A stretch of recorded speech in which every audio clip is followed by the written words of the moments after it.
Hey there. I'm pretty new to this whole hearing scary stories thing on YouTube. My friend was actually the one who introduced me to you, and I have to say, I really like what you're doing, so keep up the good work.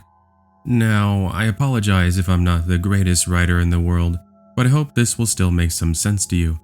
Allow me to give you the location and time. The time, around 8:30 p.m. The place, a grocery store.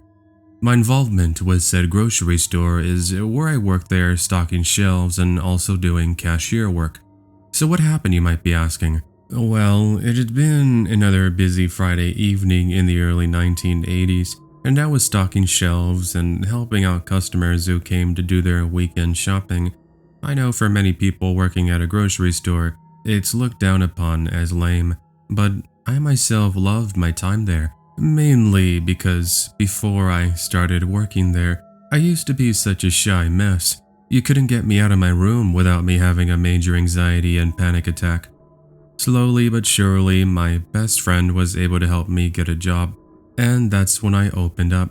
I only mentioned this past detail of myself because I occasionally had a sudden anxiety attack if I had to deal with stressful situations. I'm sure you can understand where this is going. We were about 30 minutes before closing, and I was restocking the canned food section. I remember specifically it was the Chef Boyardee cans, and as I had my back turned, I felt someone tap my shoulder. "Hello, excuse me, young lady. Could you help me with something?" I turned my attention to an older man, probably early 60s. Funny enough, he looked just like Santa Claus. Same white beard, white hair, a large tummy, and Christmas sweater. This was just a couple of weeks before the Christmas holiday, by the way, which added to his jolly demeanor. "Sure, what did you need help with?" "I'm looking for the restroom. Could you show me where it is?" "Yeah, sure, follow me. It's just down aisle number 1. Now, the store is fairly small, so it's not that difficult to find what you're looking for.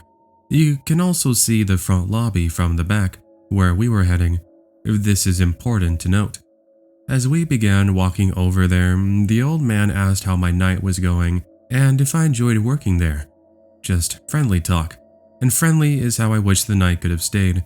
But then something happened a couple of minutes later that was so unexpected, so scary, that as I write this out to you today, I still get the huge chills. When I returned to the front of the store to quickly talk to a coworker, the cashier, somebody storms into our grocery store wearing a ski mask. He has a gun, and both my coworker and I stood there in complete shock.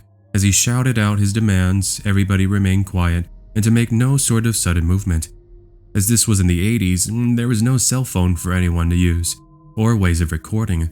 This was what made the situation that much more bone-chilling. "The two of you, put the money in this backpack and hurry it up, or you're dead," he exclaimed. As I stood there frozen, meanwhile my coworker began putting money in the bag. Some other customers were just watching with their hands up. "You there, can't you follow directions?" "What did I just say?" He was talking to me, which I was an absolute mess at this point. I was so frozen with fear, I couldn't say or move.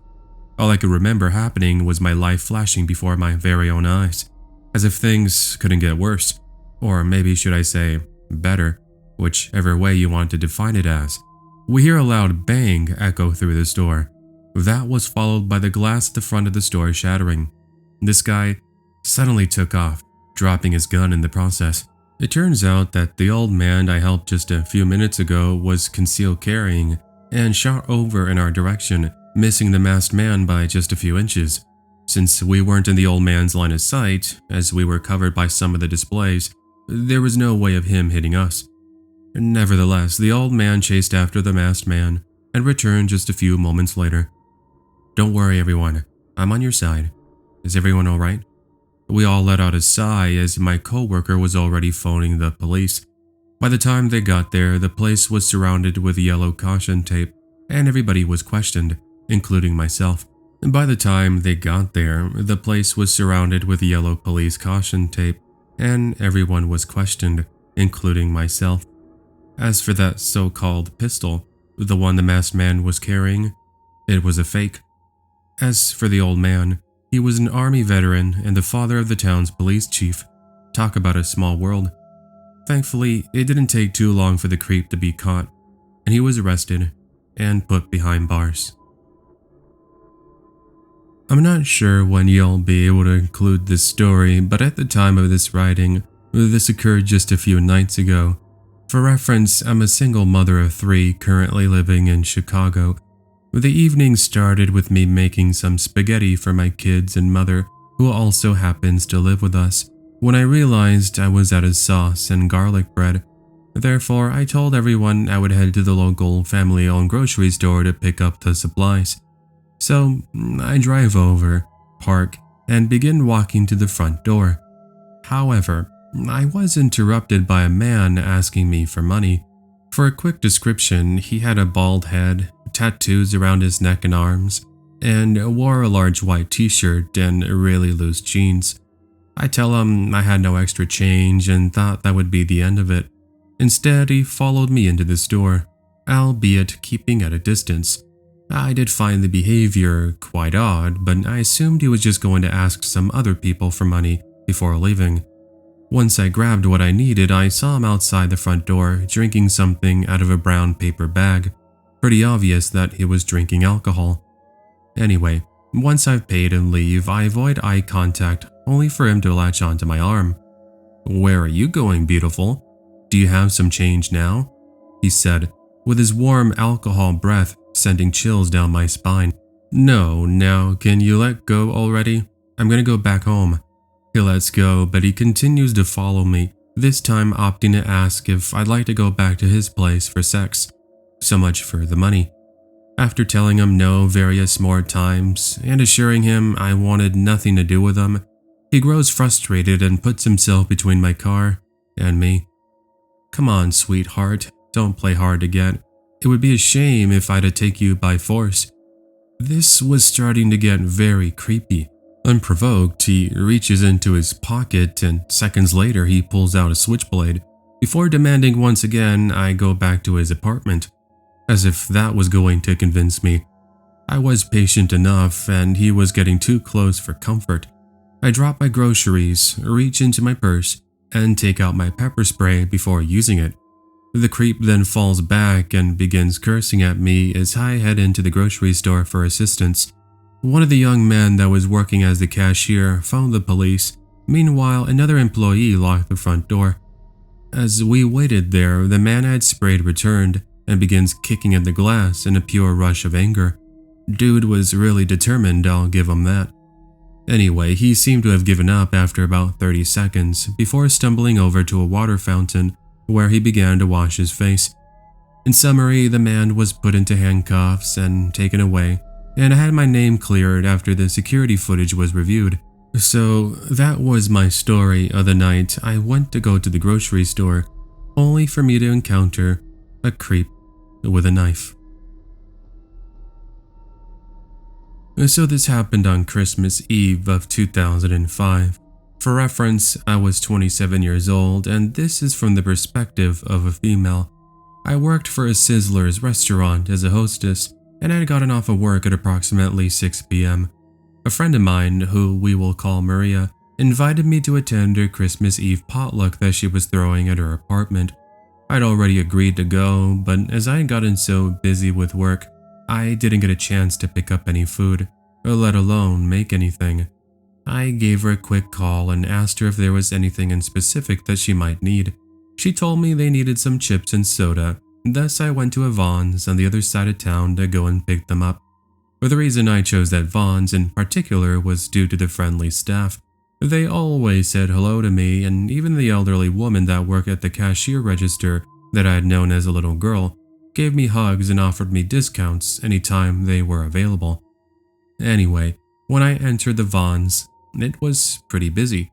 Lots of last-minute shoppers picking up foods and pastries from the bakery section.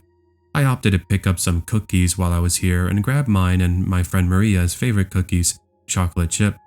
As I made my way toward the aisle of chips, my shopping cart jingling along with the music playing over the intercom system, someone calls out my nickname. Now, here's the thing with this nickname. The only people who refer to me as such are very close relatives and friends. Therefore, I expected to turn around and see one of them. Too bad I'm welcomed with chills. Hey, long time no see. It was my obsessive ex-boyfriend who had cheated on me, only for him to want to come back into my life after he had done it. For this story, we'll just refer to him as Lewis. Oh, hey there, Lewis. Merry Christmas. I then proceeded to walk away from him. Yeah, I guess acknowledging his presence wasn't exactly the best idea, but then again, he was going to cause a scene regardless of me responding or not. Wait, come back. I just wanted to ask you if you were willing to go out with me again. The absolute nerve, I'll tell you. This time, I ignored his advances and secured a couple of bags of Lay's potato chips and then hurried along to the soda aisle. He follows me there, and all the while he keeps begging me for attention. The final straw was when he grabs me and then tries to give me a hug. I stepped on his foot as hard as I could, and that sent him into a fit of rage, one I'd been very familiar with. He starts to throw soda bottles from the shelves and begins cursing at me and calling me various things that I'd rather save your ears from hearing. I proceeded to grab my pepper spray from my purse and told him to back away or I was going to use it, but he didn't care. He continued to act in his rage, catching the attention of a customer, a dad who was there with his 2 young kids, who started crying over my ex-boyfriend scaring them. It's scary, but my ex ended up grabbing a glass of wine and then smashed it into the shelf. Using what remained of the sharp end, he told the man to back up as he was going to have me one way or another. More customers began walking over here, and there are now about 10 people in front of him and 10 people behind him. Even with that, he shouted at the top of his lungs that he would go after anyone who got in his way, and our supposed romance, that in his head, hadn't apparently ended. Thankfully, that dad I mentioned, who happened to be ex-Marines, manages to disarm my ex, not before getting a scratch or 2 on his arm, and finally the scary ordeal was brought to an end. As this was happening, cops had already been called, who showed up just as my boyfriend was exiting the Vons. He was arrested just a short time later, and he was sent to jail. I was very shaken up after that incident, and I almost decided to just cancel my plans, but I wasn't going to let Lewis ruin what was going to be a fun night. I did go to Maria's party, and soon tried to put the encounter behind me. All these years later, I've never heard from Lewis again, and as Christmas approaches, I do wonder whatever happened with him. I really hope he managed to get some help and change his life around for the better. Before I begin my story, I want to let you all know I was in my early 20s when this occurred. Now let me start. I have a pretty creepy story that I would like to share here on the Creepy Fox that I hope acts as a learning lesson. Even if it seems all is fairly calm, you should never be distracted. It's unfortunate it has to be that way, but you'll thank yourself in the end. This was roughly around 2005 or 2006, and I was just getting out of work. While on the way to pick up some Carl's Jr., I got a call from my mom. She asked me if I could stop by the grocery store to pick up a few things like milk, bread, eggs, etc. I told her sure as I grabbed my order and started to make the 30-minute drive there. Halfway, I realized there was a new grocery store that had just opened not too far from where I currently was. I figured most grand openings have really big deals, so why not try it out? I did a U-turn at the streetlight I was waiting at and then drove about 3 minutes into a shopping center with the store. It was huge, and I was correct. They were having special deals I didn't find at the Sprouts close to my house. I grabbed the items my mom had requested, but then I sorta got carried away with more groceries. Surely this basket was starting to get kind of heavy. Therefore, I leave my things with one of the friendly cashiers as I go outside to grab a shopping cart. The carts were at the side of the building where there was only one light source, which came from above the building. I guess I should mention that this was around 7:45 p.m. when it was dark. When I grabbed my cart, a man approached me and tried to initiate a conversation. He was average height and built, wearing a large Dodgers baseball t-shirt, baggy jeans, and a Dodgers hat to match his shirt, and was, I'd say, around early 40s. I don't remember the exact things he said, but he did compliment my hair and said I was very beautiful. I thanked him as I start to walk away from him, but he stops me and asks if I could give him my phone number. I didn't say anything. I just showed him my hand and pointed to the engagement ring I was wearing. He let out an, "Oh, I see," before he just walked away. Fast forward roughly 15 minutes later, I've already paid and I'm starting to head back to my car, which was a bit of a ways at the back end of the parking. Once done placing everything into the back seat, I went to put the shopping cart back where I'd originally gotten it from. I used to work at a Ralph's grocery store a year prior to this incident, and I know how annoying it is to deal with the customers who just leave their carts scattered across the parking. That's why I wanted to do this favor for the Sprouts. Here's when things got creepy. I placed my shopping cart in the little waiting area and then began heading back to my vehicle. Quite annoying, but it would be the least of my concerns. Suddenly, the window is rolled down and I see the man who had the Dodgers hat behind the wheel. The back door now opened and a man who looked to be sporting some sort of blade told me to get in. That wasn't going to happen. I tell him no and then make a run for it back to the Sprouts. Thank goodness there's a security guard who I was able to wave down. By the time I looked back to the parking area, I could see the unmarked van beginning to exit the parking lot. The security guard was pretty confused as I began relaying what I had just gone through. He got the manager and then I stayed with them until the police arrived. I gave them all the possible details that I could remember, and some other customers did the same thing. The officers ended up escorting me back to my house, and let's just say I had trouble sleeping that night. As for the man in the Dodgers t-shirt and that van, I can't really say for sure I know their location today. Here's to hoping they have since changed their ways. Edit, I forgot to mention, but this took place in the downtown LA area. This is a really old story. It happened back around 2004 when I was in college. I was doing some shopping at my local Vaughn's supermarket, picking up some groceries for the week. As I walked down the various aisles of produce, and I admired all the colorful boxes and cans, my mom ended up calling me. "Hey mom, what's up?" I answered her while reading the back of one of the milk cartons. "Have you gotten anything for Grandma for Valentine's Day?" I looked at my phone's calendar and completely had forgotten the holiday. After I'd broken up with my girlfriend a few months ago, where I found out she cheated on me with one of the popular college football players, the last thing I was interested in was anything to do with love. Most importantly, Valentine's Day. "No, I haven't, but I'm at Vaughn's. I'll pick her up some flowers and grab some chocolates and a teddy bear to go along with it."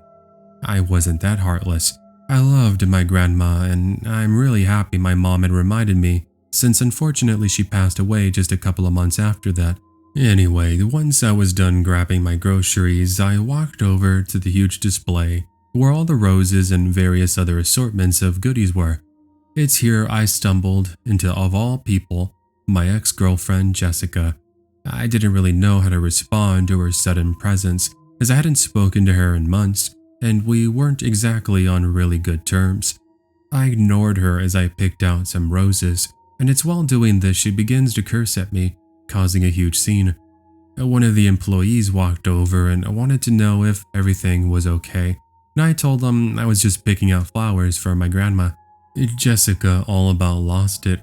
She claimed the flowers were for another girl. "So you already moved on from me, huh? Figures you would." I was trying so hard to hold in my anger. After all, there was so much I could have said to her, but I didn't. Anyway, I saw Jessica exiting the Vaughn's full of anger. It's now I walked over to the cash register and took a few minutes to talk with the cashier. She was an older woman named Grace, and she's friends with my grandma, at least at the time. They both went to high school together.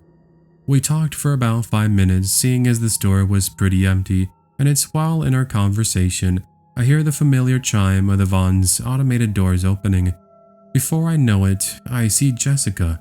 She was with the football player I mentioned. For the lols and the memes, we're going to call him Chad. There he is, my ex. Go teach him a lesson. Jessica instructed this guy, as I sorta just stood there like, are you for real? Now, I'm pretty average height and build. I was and still am more or less around 6 foot, 180 pounds, but this guy was easily over 6'4", 260 or 270 pounds of pure muscle and strength. I'll admit I was trying to act tough, but I was sorta scared. I just didn't want to show it. The guy goes for a punch and I managed to step back as a few employees got involved now. This Chad guy, I'm not even joking you, pulls out a small knife from his sweater and tells me he was going to slash my face. He then more or less threatens the employees to stay out of it or he was going to come after them as well. Naturally, we're freaking out big time as he begins to push and shove displays. But luckily, one of the employees called over a security guard from the bank that's right next to the Vaughn's. The security guard's presence alone sent Chad and Jessica running like a pair of scared cats. Now you would think that was the end of this frightening and bizarre encounter, and normally when you hear about these sort of things happening, that is. But my story isn't like the others. You see, the store manager called the local police department and 2 officers came to take our statement. Although it didn't take much convincing for them to realize jerk with a knife isn't going to get away. They advised the store to keep a lookout for him since of course, the dumb Vaughns had cheap terrible security cameras with potato quality. There weren't many details they could get. It also didn't help that I had no idea where he lived, so it's not like I could have pointed them to him. Oh yeah, before I ended up going home, there was the fact one of my car tires was slashed. Surely that wasn't by pure accident. All of this evidence would end up biting Chad and Jessica in the rear end. A few weeks ended up passing, and one of my college friends and I were catching up. For some reason, the topic of Chad popped up, and my buddy sorta just laughed.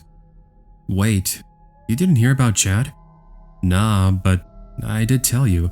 The dude took out a knife when he saw me at the Vaughn's. For real? Dude, that's crazy, but that's not it. Then what's up with Chad?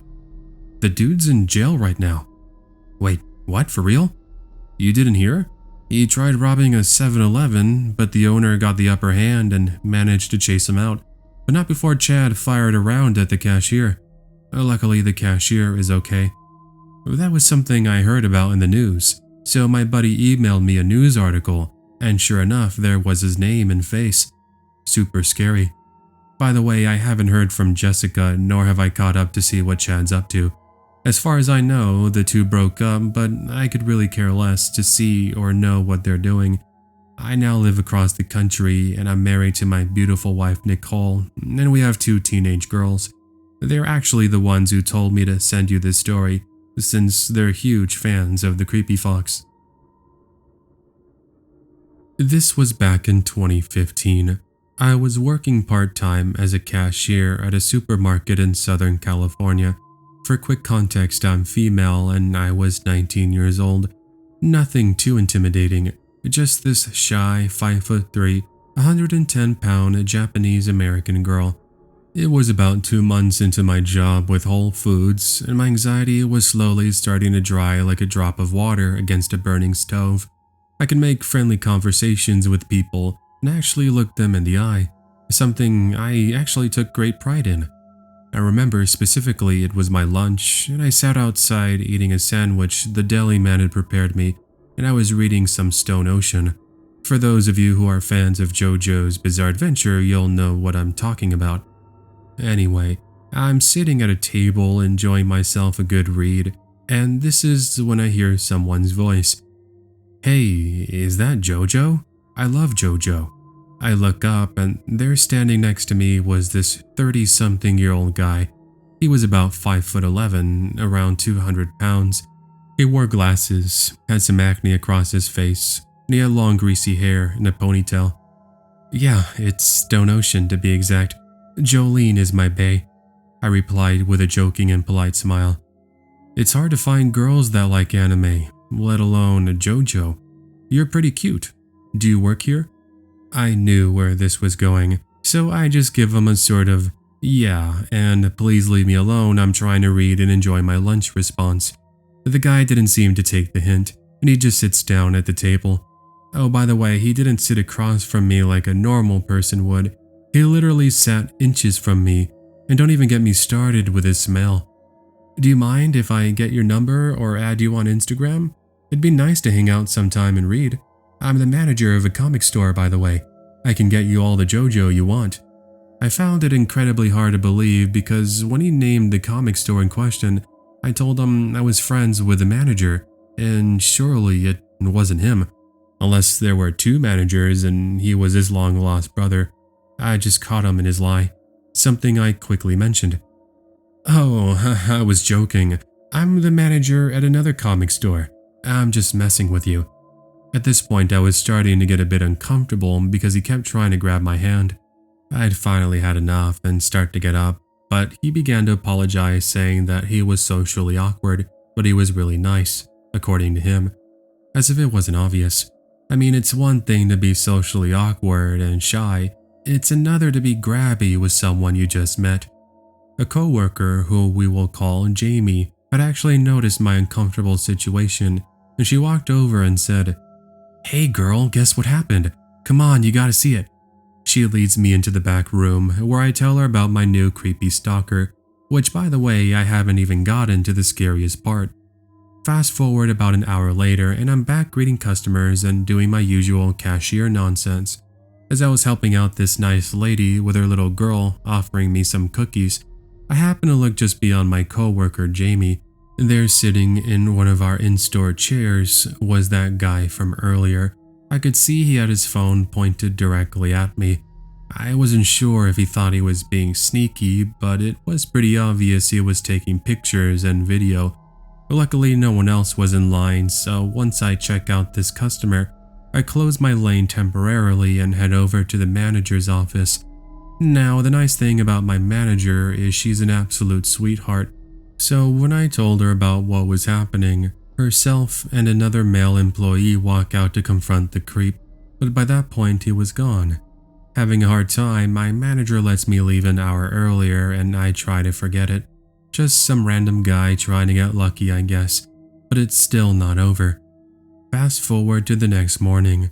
I grab my phone to check the time and my home page is filled to the brim with notifications of likes on my photos.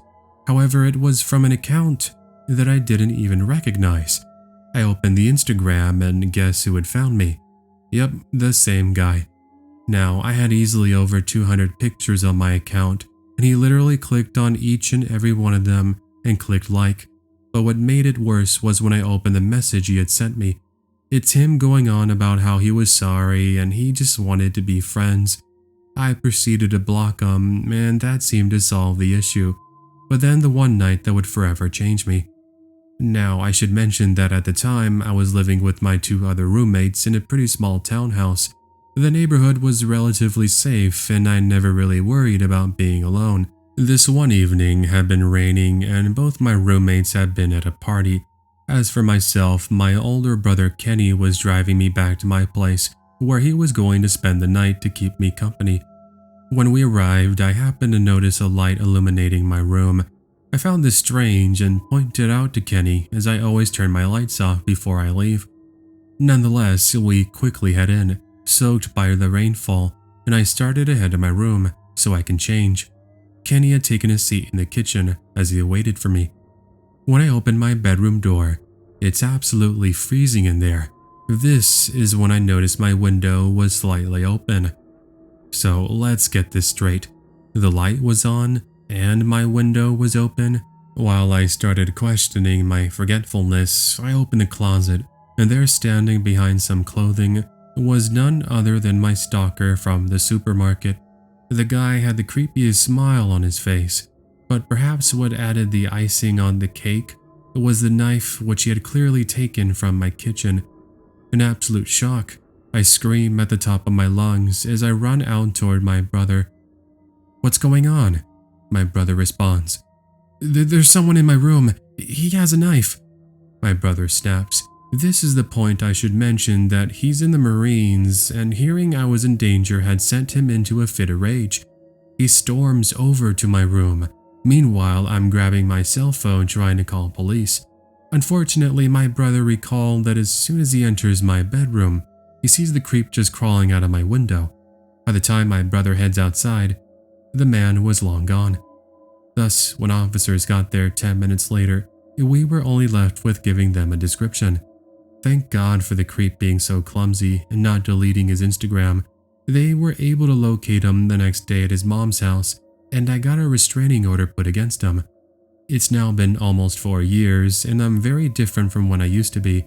I now live in another state, and I even have a concealed carry my brother helped me get. I also own one of the sweetest German shepherds you'll ever meet, but you wouldn't want to get on his bad side. So if there's one thing I will say, it is this. It's okay to be shy and awkward. You don't have to feel bad. But at the same time, you should learn some manners. Don't stalk people, and don't break into their homes. Thank you. This was an experience from the grocery store. I'm female and I was about 16 years old when this took place. I was on summer break and I was staying over at my grandparents' house. So far, the summer had been fairly uneventful. While we were in the kitchen making some morning breakfast, we realized we needed to go to the nearest Stop and Shop to pick up some groceries. For those who aren't aware, Stop and Shop is our equivalent of a regular grocery store, located in the northern states. Once there, we make our way in to start to grab things like milk and eggs. We then head to the aisle that has the shampoo and conditioner. This is where I saw a man. He was around 50s. He had gray pepperish hair and a scruffy beard. I tried not to mind him as I saw him immediately walk down another aisle, disappearing behind some of the goods. We now continue our shopping and eventually stumble into him again, but just like before, he walks past us and disappears. I didn't see him again until we headed to the aisles where all the bread is located. When he walked past me, this time he gave me a very strange look.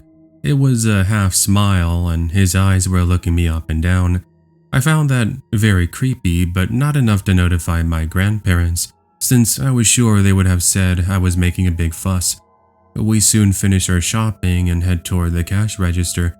As we put our food on the counter, awaiting the friendly cashier to scan everything, I was about to tell my grandma that I was going to use the restroom. But then I saw that strange 50-year-old man again. He made his way across to the other cash register on the other side of where we were standing. He looked at me and told me to come here with his finger.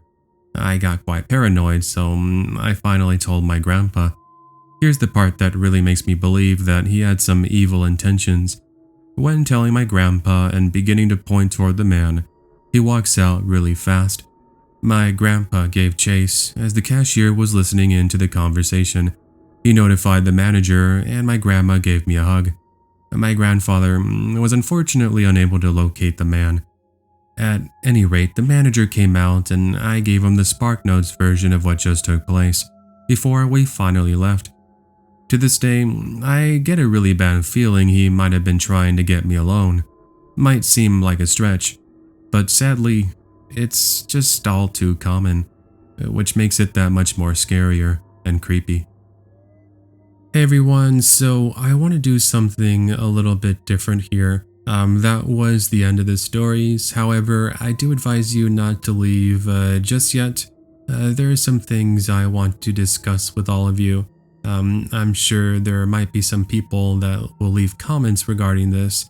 I have gotten some people ask me this, so I'm just going to be referring people to this part of the video and this upload in case they ask it in the comment section.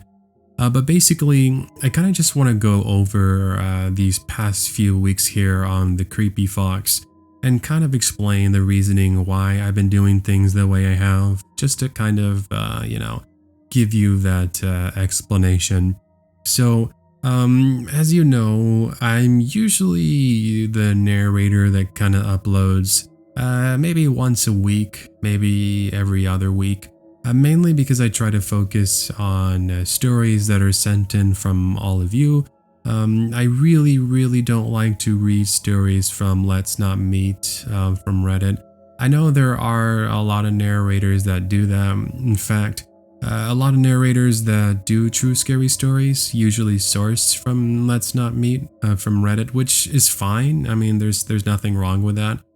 However, the problem with that is that, there's hundreds and thousands of narrators, so when narrators source from the same source material, you're obviously going to get a bunch of repeats. Which is why, some people that are more new into this and to listening to scary stories, they don't know. But in case you were wondering, why am I hearing these same stories on this channel and then on this channel and then all these other channels, it's because narrators usually source from the same spot, which again, there's nothing wrong with that. I just personally choose not to do that because, I don't want to give you guys repeat stories. The last thing I want is for you guys to look forward to a video and then, you're like, oh, you listen to it and you're like, oh, I have heard all these stories before on other channels. But with that said, and this is where I wanted to get into this, you might have been noticing these past 3 weeks, there's been an uptick in uploads. I've been able to get these really big episodes that are over an hour to 2 hours long, and that's great. However, one thing you'll notice, for people who haven't noticed, okay, but for people who have noticed, I feel bad, I feel really bad doing it, and trust me, I wouldn't want to do this forever, which is why this is probably going to be the last episode that I do this. But basically what I've been doing is, I've been getting stories from previous videos. We're talking about videos I've done like 3 or 4 years ago, like 2019, 2018, some 2020. I guess there have been some recently of this year as well, and of last year. But basically, I've been putting out these sort of best of compilation episodes. And for people who might be wondering why I'm doing that, ultimately it does just come down to getting content out of some kind. Basically, and this is the unfortunate thing with YouTube, but if you don't put out any sort of content and you take a long time not putting out content, YouTube starts to demote your channel and it starts to suppress your channel. I mean, my channel already gets suppressed enough, so being able to create some sort of watch time, it shows YouTube like, hey, the creepy fox, he's still alive, he's still uploading videos, it's just that he's waiting for subscribers to send in stories so he can do brand new videos with new stories. Which again, I just want to remind everyone that, because I'm not sourcing from Reddit and because I'm not trying to do stories from Reddit, I do heavily rely on the generosity and the kindness of subscribers who want to share their stories. So, if you do have a story that you want to share and you'd like to be part of a future episode, do make sure to send in your story. You can use the email on screen that appears on all of my videos. Let's work together to get some new videos with some new stories, because I know the frustration. I know the frustration of, looking forward to a new video and then you hear the same stories. And for those wondering, because I have had some people ask me and leave comments saying, oh, well, you do subscriber stories, but I've heard this subscriber story on another channel. At that point, there's nothing I can really do about it because I can't stop someone from submitting their experience to another narrator. I just basically tell people of like, hey, kind of look at it from other people's perspective. If we want to keep things exclusive, let's try to keep it exclusive. But if you want to send it to another narrator, that's fine. I can't stop you from doing that. But again, just trying to create, I guess I'm just trying to create the best possible experience for all of you. But yeah, like again, I just wanted to kind of take a little bit of time here at the outro, just because, I have been uploading a lot of these best of, a lot of these compilation episodes, but I think, and it's gonna suck, I know the channel is gonna get hit hard if I don't upload, but this will most likely be the last compilation episode I do for a long time, just because I can't keep doing just compilation episodes and compilation episodes. So sadly, that does mean that after this upload, there's probably going to be a decrease in upload videos.